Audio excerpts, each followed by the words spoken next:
Hi everybody, it's Janet and welcome to my channel. Today I'm going to show you an inlay die cut hack technique that I don't think anybody else has shown out there. I did a search for it, couldn't find it, so I think I'm unique here. And this technique came to me kind of through that old adage that a necessity is the mother of invention. This particular die came in the My Monthly Hero February kit. The theme of the kit is Art Deco, and this beautiful die comes in it. And of course, you look at this and you immediately want to do inlay die cutting. But the trouble with it is that as with many complicated dies, once you cut the pieces out, they kind of get all over the place, and it's hard to figure out what goes where. Now in this die, there's so many pieces that are very similar in shape, but not exactly the same. That can be very difficult to put it all back together. So I came up with this hack that I'm going to show you, and I do want to say it does involve a dryer sheet, but that part of the hack is not new. So keep watching and see what the magic difference is. Alright, if you like this video and you think it's helpful, please do me a favor, share it to your Facebook page and also share it to all the Facebook pages you participate in. It'll help get the word out about this hack. Alright, let's get started. So I've got my Cuttlebug platforms. It's the base platform, a C platform, and then I put the metal shim down. In my Cuttlebug, in order to do a die this complicated, I'm going to need that metal shim to get clean cuts. Now I'm going to take just a normal fabric softener, or dryer sheet actually, and I'm going to rub that across the top of my paper, trying to eliminate as much static cling as I can. I'm going to do the same with my die. I'm going to really rub this into my die, and the reason is I want this thing to release the paper as easily as possible once I've made the die cut. And my job will be easier with this method the easier the paper releases. So I'm showing you this video in real time, so you can see I'm just really taking my time, really pushing that dryer sheet into my die itself to get it well coated. Now I'm going to put the B plate on top, and then I'm going to run this through my Cuttlebug. Okay, here is my cut now. I'm going to take the bottom pieces off, and I'm going to flip this over carefully. Try to keep it secure and tight so that no pieces fly around. I'm going to lift off my metal plate, and I'm going to go ahead now and peel away my excess. I stop here and check to make sure that I did get cuts through it all, because it really didn't look like at first that it had cut everything all the way through, but I discovered that yes, it had. So I took away that excess piece. And now here comes the secret. It is press and seal, my best friend lately. I've been finding all kinds of uses for press and seal. This is another use that it turns out works pretty well. The great thing about this press and seal is that it's got a sticky side, but it's not so sticky that you leave a residue or anything on your papers. So I want to be clear here. I put the press and seal so the sticky side was on the paper. And I'm going to rub and push and burnish the paper into the press and seal so that it's stuck very well. Now I can flip it back over, take off the plate, and then work on removing the die. And this is where you realize it's good if the die releases the paper as easily as possible. So I have to fuss with it a little bit, but overall not really that terribly much.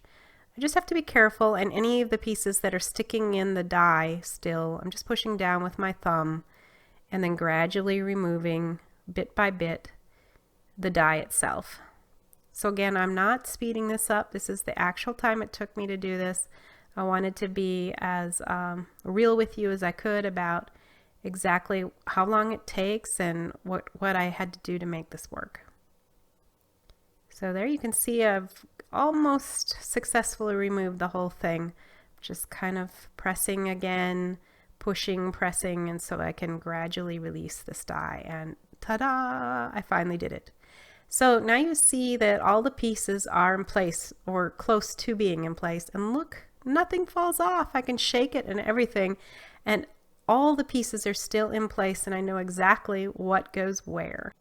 When I get to the point of doing my inlay, I will use a tweezer to pull out these pieces and take them out of where it is on the sticky sheet here and move it to my card base or the panel that I'm working on.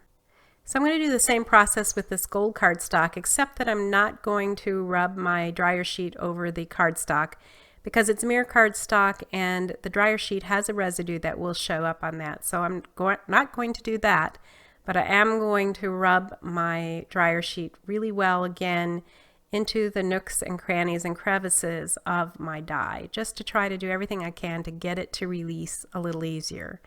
So I'm going to go ahead and now run that through like I did before.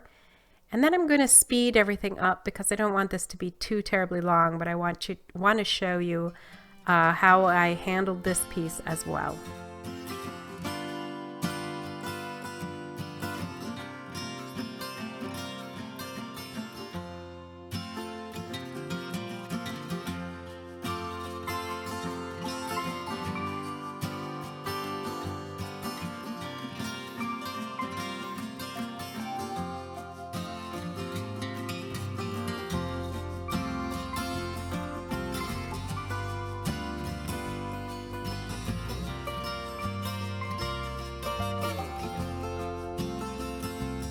Okay, so you can see I have both pieces now cut out and ready to work with. And again, the beauty of this is they are not going anywhere. I mean, look at this. I'm shaking this all over the place. I'm going to shake this one all over the place. Nothing is moving. So I can work with this now. I can put it away and come back to it later, and it's still going to be all in the right location and easy to work with. So I'm going to speed things up now, and I'm going to show you how I actually do the inlaying of this card. And I hope you enjoy that, and I'll come back when it's done. So sit back and relax.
Okay, so now I've finished inlaying the entire piece and it looks just great. I love it.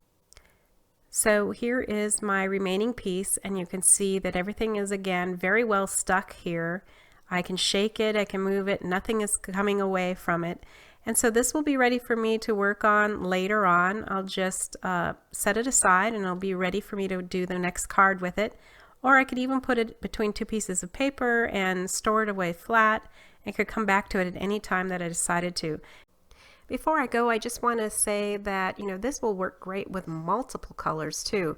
You could make 3, 4 different colors like this and then inlay them so easily. I mean, you can just do some really neat things without a lot of hassle using the press and seal technique. Well, once again, thank you for joining me here today. I really appreciate you visiting, and I've put up here the link to subscribe to my channel and also to a couple more videos that I think you might be interested in seeing if you like this one. So I hope to see you back soon, but until then, keep crafting. Bye!